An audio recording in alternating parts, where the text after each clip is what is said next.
What's going on, everyone? It is Brad or DemonAsylum here. I'm bringing you all a new Destiny video. As most of you likely already know, Update 2.0 came out today and it is huge.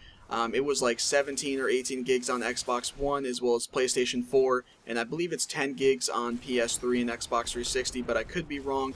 Regardless, it's obviously a huge update, and it's one that came with a bunch of changes. So for this video in particular, as I do plan to make a couple different videos covering certain parts of this update, in this one in particular, I'm just going to be going over the specific guns and armors that either got buffed or they got nerfed, because I feel that that's probably the first and foremost thing that people want to find out about.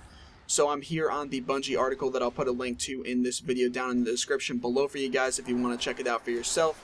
And beginning with the exotic and legendary weapons, we have Hard Light. Base stability increased to 80. Hard Light projectiles now have increased bounce count. Hard Light projectiles are now not affected by damage fall off. Hard Light projectile FX updated so it is easier to track the projectile ricochets. For Suro's regime, we have stability reduced and added a range boost to the focus fire node on the talent grid. Necrochasm, we have base stability increased to 60, magazine size increased. Cursebringer perk will now always trigger on a precision kill. Cursebringer perk explosion radius increased and deals more damage. Rangefinder perk has been replaced by Zen Moment. The last word, range is reduced by 10, base stability reduced by 10, accuracy while in hipfire is increased, precision damage aim assist while in hipfire is increased, fixed an issue where damage bonuses while in hipfire was not applying correctly. For Thorn, we have base damage of Thorn DOT or damage over time is reduced by 1/3 for both PvE and PvP. Thorn DOT now stacks up to 5 times over multiple shots. This is a net buff, but it is now spread over multiple shots to eliminate the PvP 2-shot walkaway. Thorn DOT damage now correctly reports as poison. For Hawkmoon, Luck in the Chamber and Holding Aces perks now have a stacking limit of 2. Only 2 of the bonus damage perks will ever stack, which should eliminate the Hawkmoon one-hit PvP kill to an undamaged opponent. Holding Aces perk now increases magazine by 2 rounds. For Icebreaker, we have ammo recharge time increased to 7 seconds between rounds. It was 5 seconds before. For Galahorn, we have reduced damage of Wolfpack rounds by roughly 1/3. Black Hammer, White Nail perk now fills the magazine from your ammo reserves. No Land Beyond fixed an issue where there were overlap and parallax issues in sights during aim down sights view. Base handling increased. The Master perk has an increased base precision damage bonus scalar of 2.6 times to 3 times. Lord of Wolves, Rally perk now grants +5 recovery to allies in close proximity. Thunderlord, Arc Detonation chance for lightning rounds kill increased to 50%. Magazine size increased to offset ammo stat changes.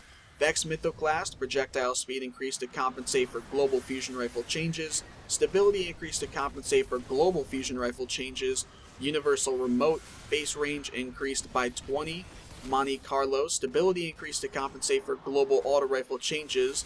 Fix an issue where the method perk did not only trigger when killing players or combatants, can no longer trigger when killing destroyable objects.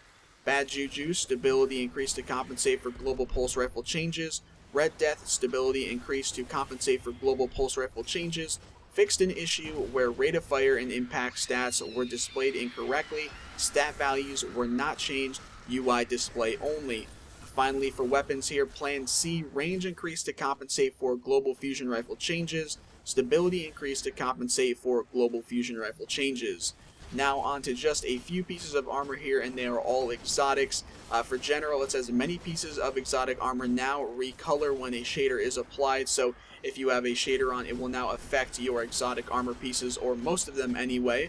For Titan, the insurmountable Skullford helmet, gain a second melee charge for Stormfist and Sunstrike. It doesn't apply to Void melee yet. This is a bug, and they believe they will have it fixed in 2.0.1.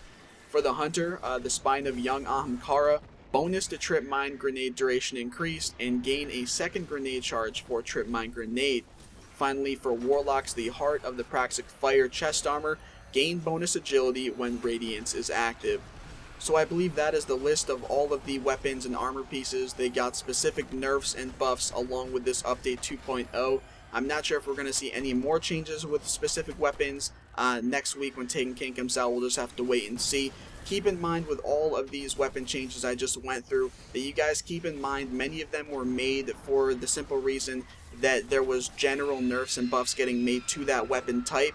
A good example of this is the Red Death as a pulse rifle. Pulse rifles got quite a few general nerfs, so to kind of balance that out with Red Death being an exotic pulse rifle, let's say pulse rifles got a nerf to stability. Red Death has a stability increase to it specifically to compensate for that global pulse rifle stability nerf. Hopefully you guys can understand what I mean by that. And if you don't know about any of those general weapon changes for hand cannons, auto rifles, scout rifles, pulse rifles, all the gun types, they all had at least one or two things happen to them. Primary is getting a lot more, of course, than others. I'll go ahead and link this article, like I said, in the description. You guys can go check those general changes out. I will, however, likely be making a video specifically going over those general changes so that you guys can get an idea of exactly what's happened to all of the guns in the game to some extent. But that's basically it for this video. I do hope you all have enjoyed. If you have any questions regarding the things I've gone over in this video or anything else for Update 2.0, feel free to post about it in the comment section below, and I'll do my best to reply as soon as I can and to the best of my ability in terms of, giving you whatever information you're looking for. But I hope you all have enjoyed this video. If so, feel free to drop a like on it down below and subscribe for many more Destiny videos to come. Thanks for watching, everyone, and peace out.